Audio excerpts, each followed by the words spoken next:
How you doing today? My name is Kyle Geller, and today we're going to talk about truck loadouts, go bags, and get home bags, the difference between them and why they're important.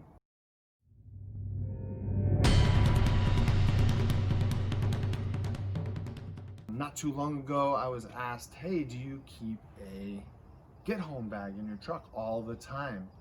And I had to stop and think about that because the basic answer is no. Today, I'm not going to be telling you what you should do. I'm going to show you what my philosophy is and why I keep these things together in my truck. And you make up as many of your decisions and choices that you want. We're going to talk about what was inside the Pelican case. We'll quickly show you what's on the table.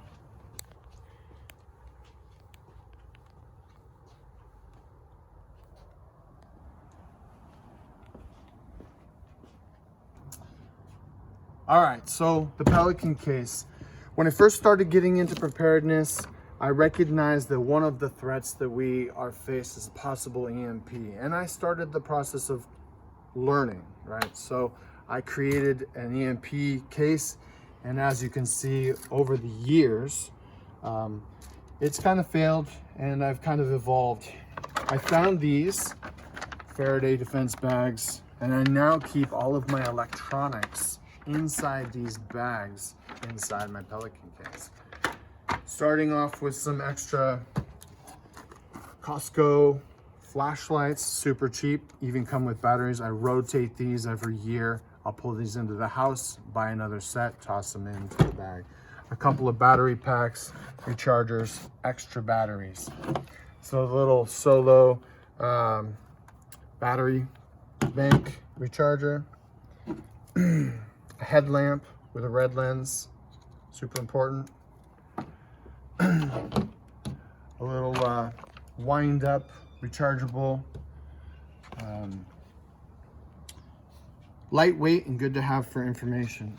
I keep these all inside these just so that if by chance one of the threats that our face happens, we have the possibility of keeping them well. And if there's always a chance it won't work, but you got to do what you can do.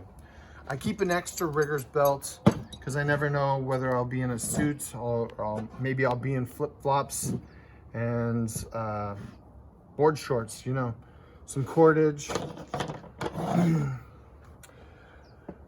little Mylar blankets. I didn't used to like these as a survival tool, but over the last few years, I've recognized that there are a lot of great uses for them. They're super cheap. They don't take up very much weight or space, and they're good to have a few extra in your bag, just in case.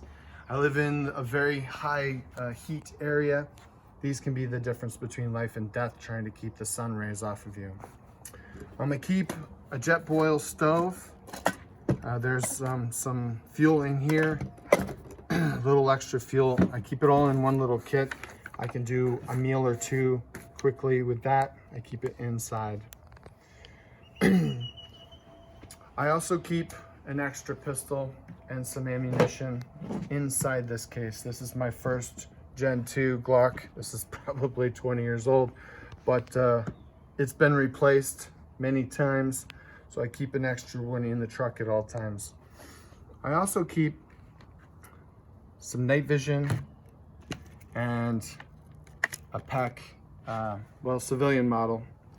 These are by TNVC. We can talk about these a little bit more in subsequent videos, but these are what I would consider a force multiplier in personal defense. A poncho. It can also just be used as a drop cloth or even a cover if I need to have some shelter. Drinking straw, some duct tape, extra emergency candles. Let's see, some cordage. This is some high quality nylon, very, very, very strong. Baby wipes, Gerbers, extra tools. I'll come back over this way a little bit. I keep some extra land navigation tools with me. I also keep some maps with me, but these are just reminders of good land navigation skills. Some TP, always a good have to have. Write in the rain notebook if I want to keep notes along the trip. Keep the pen or pencil with you. This is a Vietnam era fishing tackle kit. Fishing kit. This was given to me by my cousin, and it's got some value that's not just survival. To me, I keep it in here just in case, but I hope to never have to use it. This is a great little tool. Ways to start fire, always a good. Couple extra Bics, some dryer lint with some Vaseline in it that'll help things move along quickly. I keep a dry pack inside the Pelican case just to keep any moisture at bay. You wouldn't want to open this up after a year and have, let's say, the water was released and everything started to rust. So there's that for protection. Quick hot shot gels, little quick energy.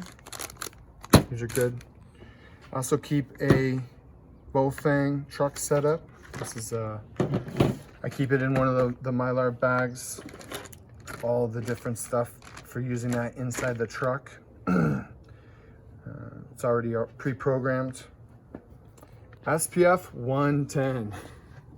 You're not getting much of a tan with this stuff, but once again, it's extremely expensive to get a bad burn on the first day of trying to walk home. So these are very important. Survival backpack or survival sleeping bag, just to keep your temperature in check overnight, and a light.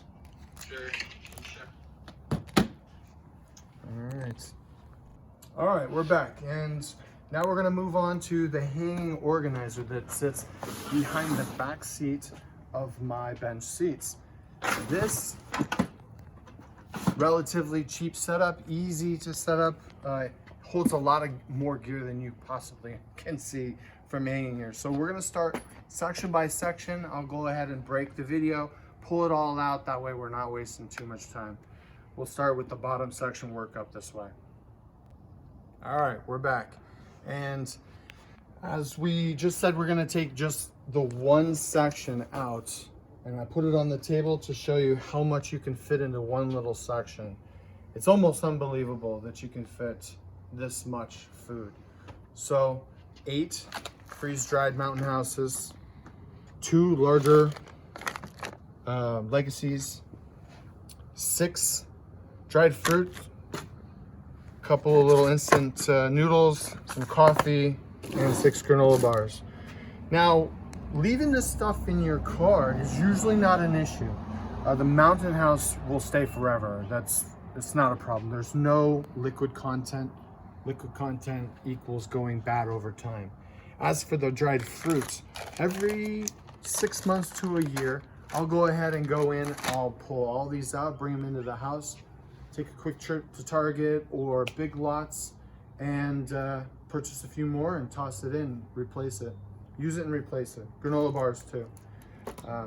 But as you can see, I keep way more food than I need to in my truck. Never know. It could be just me, or it could be my entire family in the truck, which then this might be cut down to a 72 hours worth of food. So you got to consider that.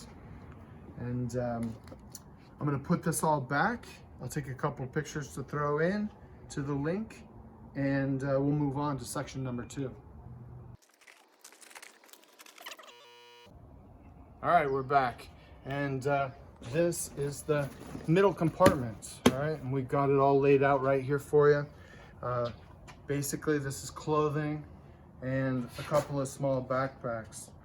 All right, we'll start with the backpacks. Now, these are 40-liter Go Light. This is extremely lightweight. This is also not designed to carry a lot of weight, but in a pinch, it folds down nice and small, and you can use it to get home if you needed to, right? Depending on how much you're gonna carry. I've also got an even smaller Go Light, and this is the kind of thing I would toss all those freeze-dried food in, right? Something that's gonna be used up over time, right? keep some cordage, a couple of pairs of wool socks,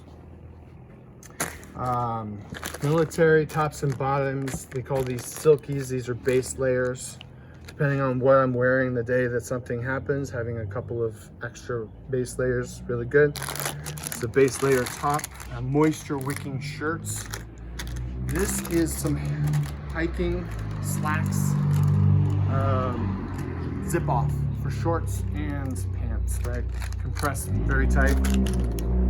Some gaiters, not necessarily needed in this environment, but if you're in a wet environment, keeping the bottoms of your slacks and or your boots dry can go a long ways. Long sleeve, moisture wicking brown t-shirt from my military days. A Massard towel. Some extra hatchet and some cordage. This is survival cord, and there's a bunch of extra different types of cordage on the inside that you can use for fishing and all kinds of different things. Extra couple pairs of gloves, some tactical gloves, some work gloves. Once again, I bring a lot of extra stuff. That doesn't mean all of this stuff will make it into the pack when it's time to go.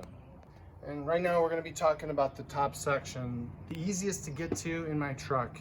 You just pull the seat, zip it open, and I have access to a Ruger 1022.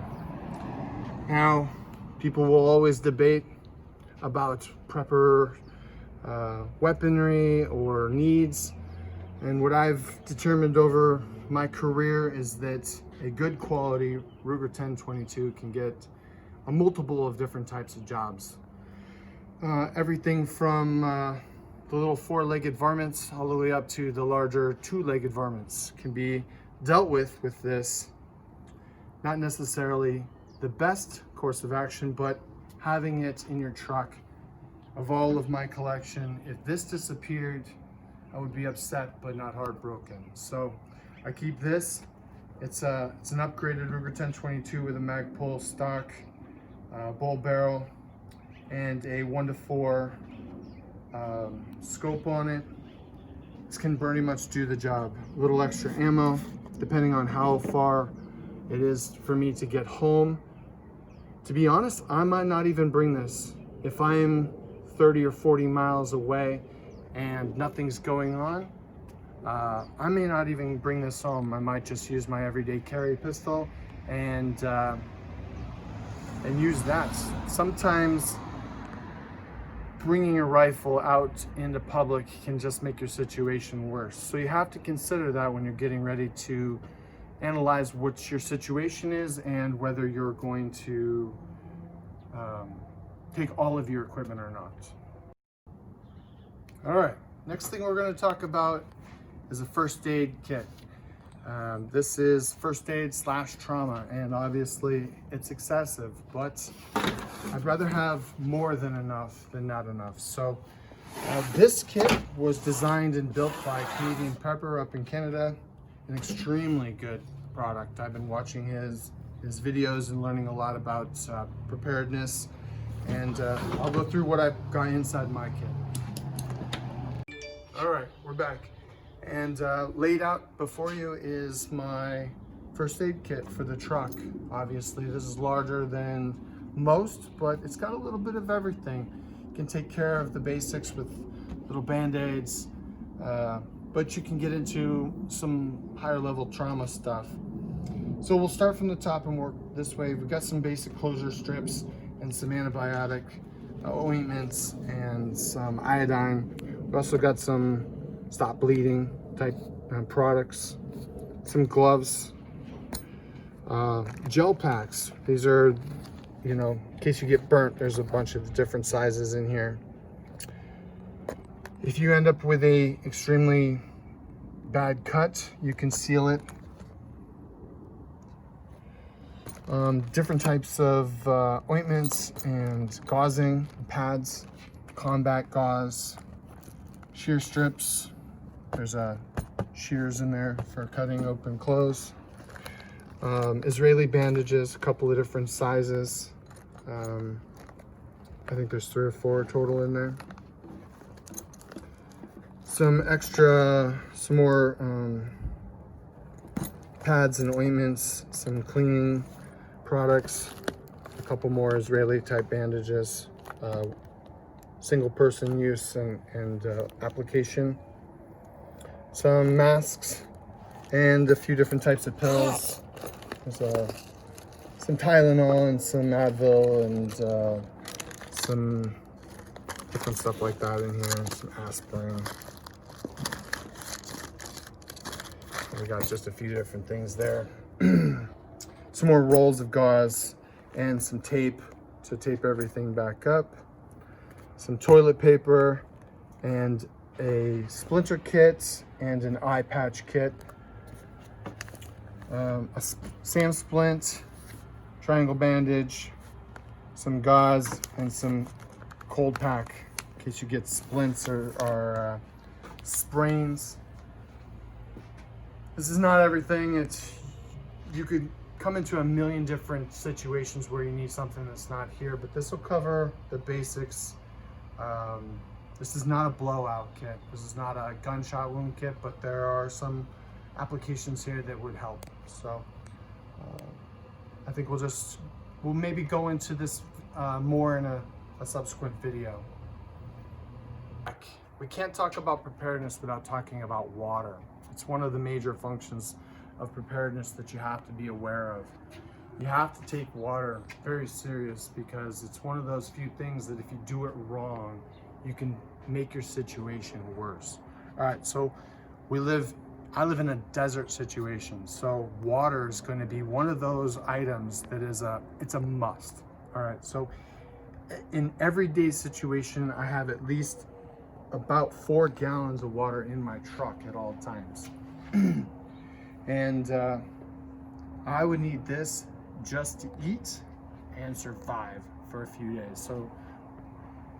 So we'll start with the water containers. I use recycled used juice ones because this is extremely good plastic. This is made for acidic products. They make these very, very durable. I don't have to worry about these breaking open in under my seats or traveling. These are very, very strong products. I check them all the time to make sure that they're staying together, but I keep these underneath the front seat, underneath the back seat. Military grades, 2 liter, 2 quart canteens. If you were in the service prior to maybe 2000, you probably were issued one of these. I certainly were. So, Camelback, siphon, large industrial life straw, and a ketadine. So with these products right here, not only can I purify water, but I can store more water. And every time you come across a source of water, it needs to be treated in a couple of different ways. You can use chlorine, you can use iodine tablets, you can purify it with a filtration unit, or you can boil it. All of these techniques are plausible. I choose to use the filter products because I don't want to carry extra stuff or take the time it takes to boil water if I don't need to. So whatever your plan is, you need to know that water, no matter where you are, is one of the top 3 that you have to have going in. So take a lot of time, think about your situation, and put some energy into water. Once again, we're going to be talking about things that are in the truck all the time. That's basically what all of these videos put together are. Items that you have in your vehicle that are preparedness minded, but also everyday carriers, right? So I keep, being in the Southwest, I keep Nevada, Utah, and Idaho maps. And these are not your standard maps. These are very, very detailed. If I find myself somewhere where I need to know a better route to get there, these are great. I put the siphon back on the table because the siphon has many different uses. If you run out of gas, or if there's a situation where you need to transfer gas or water, this can be used. You just have to know hey, once I use it for gas, I'm not using it for water. However, you could if you have a very good filter. If you rinsed it out a bunch of times and used it for water after using it for fuel, you would be just fine. Recovery tools for the truck. I have a winch on my truck, so this is the winch cable, which attaches to the front. Recovery tool.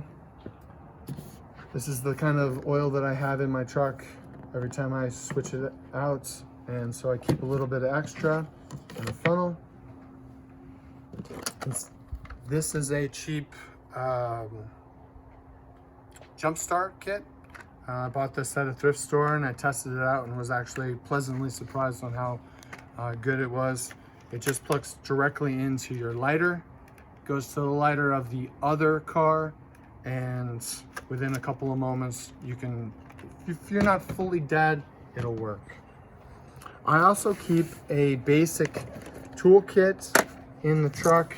I'm not going to go into everything that's in here, but there's a little bit of everything. Mostly this is not for fixing the truck.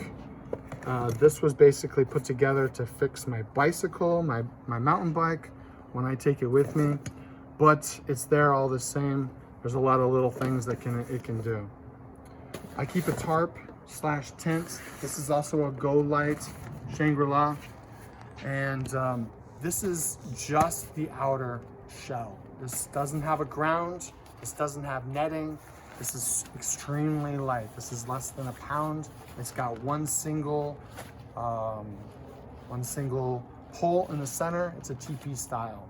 This will keep you out of the sun if you need it. I'll link a picture of this setup and maybe a link to Go Light.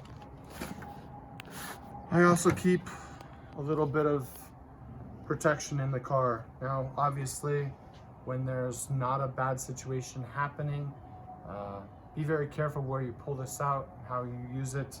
Keep your local laws under consideration. But I'd rather have it in the truck than not have it in the truck. Once again, all the products and everything that I'm talking about are just things that you need in your truck, or that I keep in my truck all the time. I don't even think about it as a go bag. I don't think about it as a get home bag. I don't think about it in any way other than I don't have to worry at night whether I put my go bag into the truck or not. Next, we're going to talk about what happens when I take a long trip and I have to think farther ahead. Now, this is great if I'm close to 50 miles from home, 2 or 3 days max walking distance. But what if I'm going to Idaho? What if I'm on assignment out in Texas? What will you do if you know that there's a chance you could be stranded from home hundreds, if not thousands of miles away from home? We'll talk about that next. Now we're going to talk about a little bit of an addendum, right? So the first stuff we talked about was stuff that I keep in the truck all the time. I don't think about it. It's just there. Now we're on a longer trip. I'm scheduled to go to my buddy's house in Idaho, and that's a 10.5 to 11 hour driving trip. How long will that take me to get home on foot? Is it possible? Do I have enough water? So all of these things, as somebody who's in the preparedness mindset, we have to think about these things ahead of time. Do a risk assessment. And is it plausible to walk with a backpack all the way back from Idaho or Texas? So as I was gaming this out, I started thinking about how I would swell what's inside my truck for a longer trip. And what you'll see next to you is what we have. And I'll go into it, all right? This stuff came by necessity of being deployed down to Texas for a long period of time. And I said, can I get home, right? And the answer was yes, I could get home at 10 miles a day with a go bag. You're talking about 3 months of walking. But a bicycle can do 50 miles a day, and that can cut your trip down by a factor of 5. So 50 miles a day is probably an average amount of time of distance you could do on a heavy loaded down bicycle and trailer. And this is the stuff that I would swell into my truck to make a longer trip happen. All right, the go bag. This goes into the truck. We'll talk about the contents of my go bag. It looks large, but it's a little puffy because there's sleeping in blankets and other things in there too. But we'll talk about that later. In addition to the food and water that I have in the truck all the time, there's an additional 3 days worth of food and a gallon of water in this bag. And I just keep it in an emergency and I just grab and go. So I'll just toss this whole thing into the truck. This is just a rolled up lightweight blanket. You can obviously see the bike and the trailer, and in this tan bag is inner tubes for the bike and for the trailer, a bike fix kit, and a pump, and a set of gloves. On this side, to put since you'll be in the elements a lot more, these are some waterproof dry bags.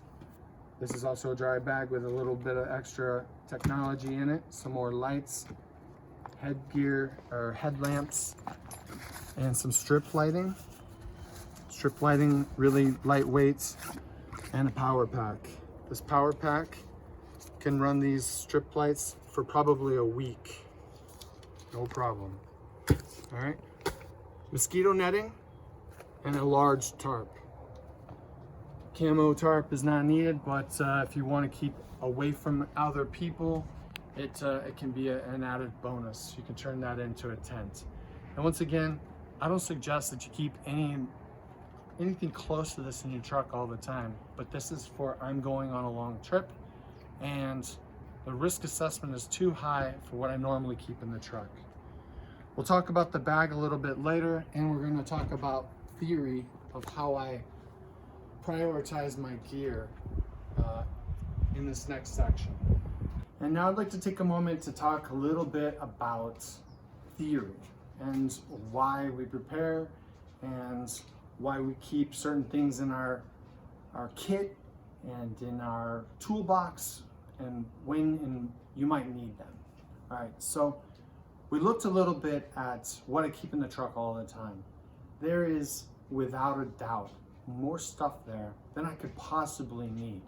However, I don't prepare for one particular type of issue. I prepare for everything. And from the worst case scenario to I got a flat tire, I keep things in mind and I have things available to me to use. So the first thing that people will probably see when they see all of this stuff is, holy crap, you've got way too much. Correct, you are correct. I do not intend to carry everything that's here. Under no circumstance will I have all of this stuff with me, but I have the ability to stop and assess my situation and not just react, but assess and then respond. We don't want to react. React uses the fear that you have and you make bad choices. We want to assess and respond. By responding, that is, take a look at your current situation. Are you currently in danger? All right.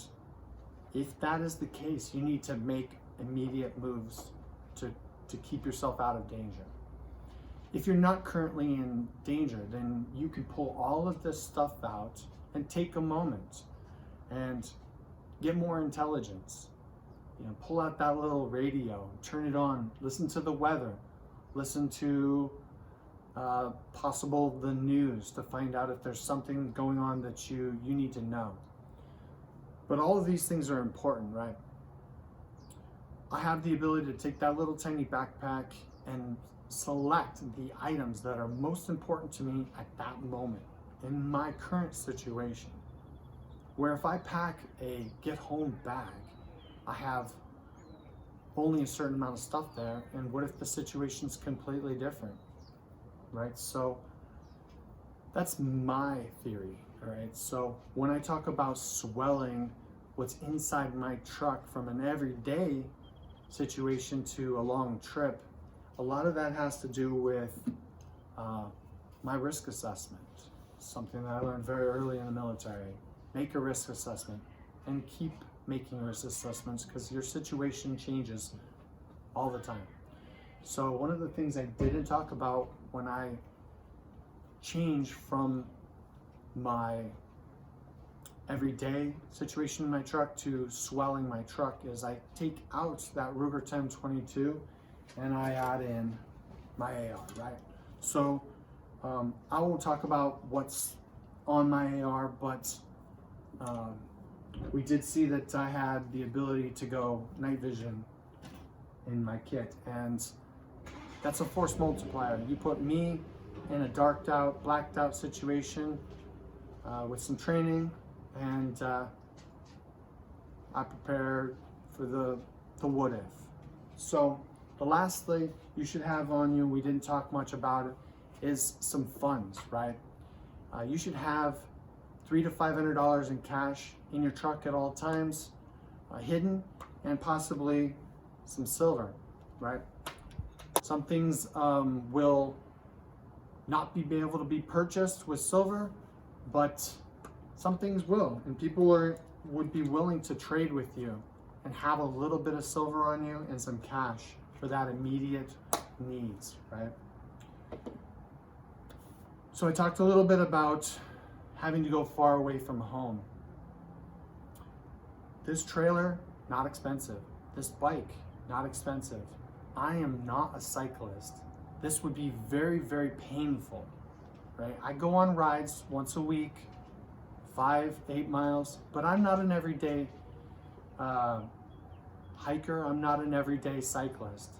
However, I do recognize that this 40-pound bug out bag, at best, I'm gonna travel 10 miles a day.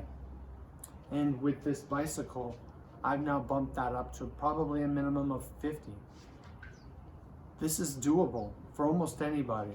Painful? Yes. Doable? Yes. So you have to look at your situation and minimize risks. And with that, I'm gonna close out this video and tell you that you have to use your brain. You have to use your common sense. Do what's right for you in your situation. Protect yourself at all times. Our world is topsy-turvy right now. I don't really need to go into that. Everybody knows what's going on. Protect yourself, protect your family, get home to your loved ones.